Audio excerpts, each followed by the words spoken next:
Shalom, giving all praises, honors, and glories unto Yahweh, Bashim Yahweh Shah, Bashim Akakwadash, double honors to the apostles and the elders of Great Millstone. Shalom to the elect out there, scattered throughout the four corners of the earth.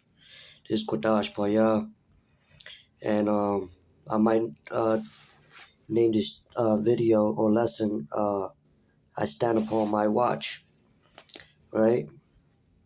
Because that's commanded of us, to stand upon our watch, and you see that I'm on Google Images with a couple pictures of men standing on their watch, on a watchtower. And what it inspired me to do this lesson was, at my job, I watch. I'm a security, right? And sometimes you get different posts, different areas. And I was speaking to an older Jake. He was a Marine vet, and he was telling me how, he did 15 years there. And he was telling me how some guards, the guards will get locked up if they get caught sleeping on their watch. 6 months, maybe longer than that, to teach them a lesson, because you sleep. Anybody could run in, ambush whatever you're supposed to be guarding. Here it is, I go to college, so a lot of times they sneak other people in. Sometimes, they intoxicated, or they'll be in groups doing little slick shit. But as you watch, you learn. And in life, we're supposed to be watching. We're supposed to be on our tower, as the scriptures say. Because what? You stand on a watchtower, you can see further than people that's on ground level. So you could be able to warn them. You're seeing ahead. And with the wisdom, knowledge, understanding, according to the spirit of Yahweh Bashim Yahweh Shai, he puts his spirit in his men from the apostles on down, that prophesied in the true name and the true doctrine, to be able to see ahead, to count the cost. That's what a prophet is, a seer. We're seeing ahead. We know the enemy's coming. We know how, he his tactics are, right? In order to combat, to withstand the fiery darts of Satan, you need the shield. You need to be in defense with the scriptures. Putting on that armor, the armor of God. You know what I'm saying? And you're watching for prophecies. You're watching and you're warning the people about these prophecies, right? And so when you see the enemy come, or you see something happen, what you do, you blow the trumpet, meaning you're sounding an alarm. When people hear an alarm, they get in defense mode. They stop, drop, and roll, so to speak. They get ready. And with us blowing the trumpet, that sound of alarm is these prophecies, warning the people to get ready. Pursuing Ezekiel chapter 7, I believe around the 14th verse. We blow the trumpet to make all ready, roughly paraphrasing. So, to those that got ears, they will hear. You know what I'm saying? So real quick, I want to get this in the book of 1 Thessalonians chapter 5, verse 6. Therefore, let us not sleep as do others, but let us watch and be sober. So when we're supposed to watch and be sober, because the rest of the world is sleeping, which is, they're not watching, they're not taking heed to these prophecies. So therefore, they're going to get caught like a thief in the night. They're going to get caught off guard. Why? Because they're not paying attention to, they don't read, they're not paying attention to what the scriptures say, what the Lord said, to what the prophets that's out and about are saying. The the ones that's prophesying in the name of Yahweh, Bashim Yahushua, Bashim Akakwadash, in the true doctrine, starting from the apostles on down and their elders of Great Millstone, and those that branch forth of it. But anyway, let's get,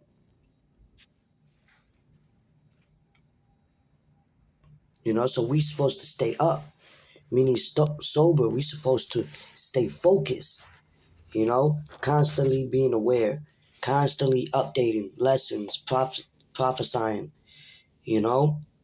our reasonable service. So that way, the blood would be off your hands.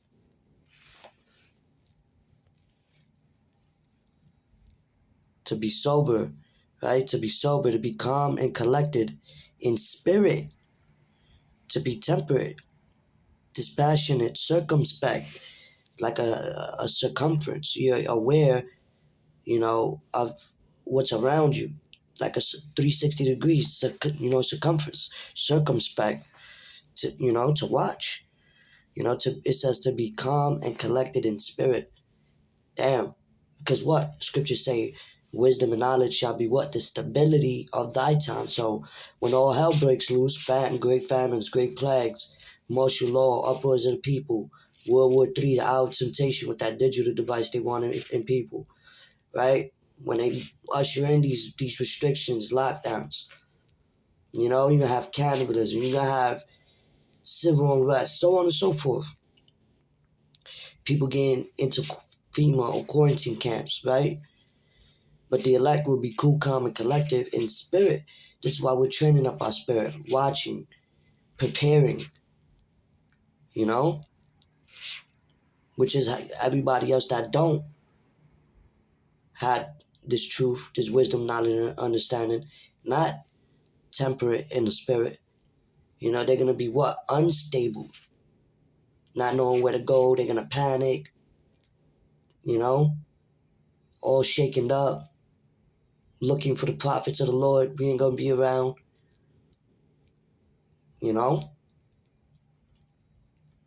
Soon the Lord's going to end all the warnings.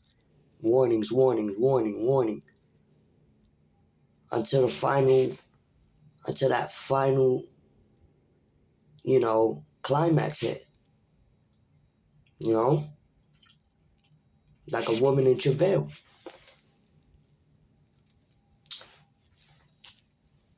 It says, for they that sleep in the night, and they that be drunken are drunken in the night. But let us who are of the day be sober, putting on the breastplate of faith and love, and for an helmet, the hope of salvation. And it's heavy because, even where sometimes they'll send me to different buildings, and one of the buildings, all the buildings has what? Watchtowers on them. One of the buildings I go to Hornwell, it has a watchtower with a crown on it. I should have took a picture of it, but Lord willing, I'll probably Google it, put it on the image on the video, Lord willing. But it's nothing new under the sun, and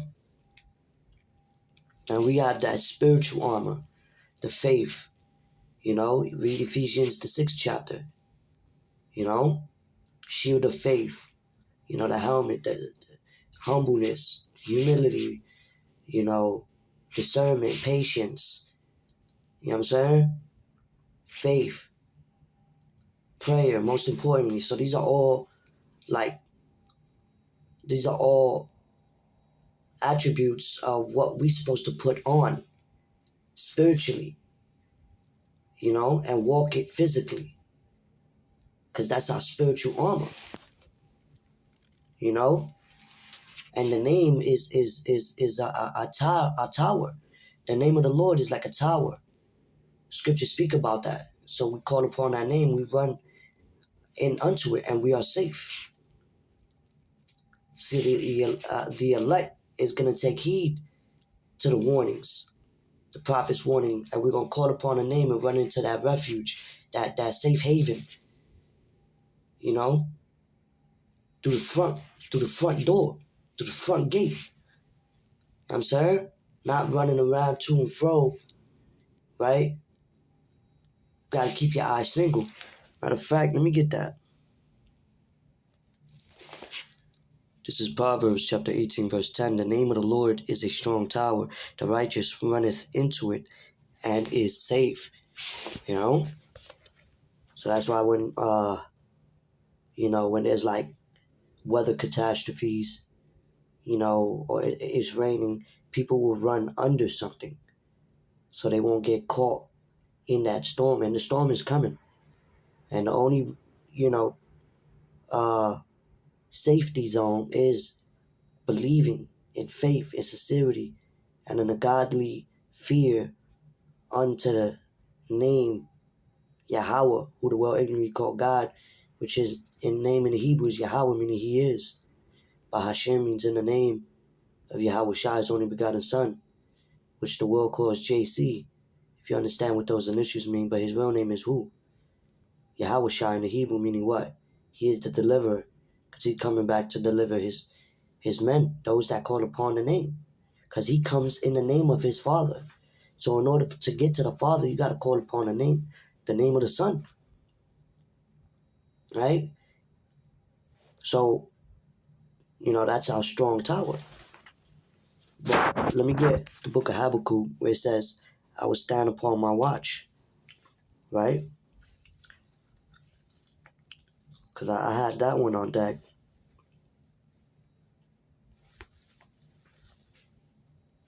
And Lord willing, we close it on this. Habakkuk chapter 2, verse 1. I will stand upon my watch and set me upon the tower and will watch to see what He will say unto me and what I shall answer when I am reproved.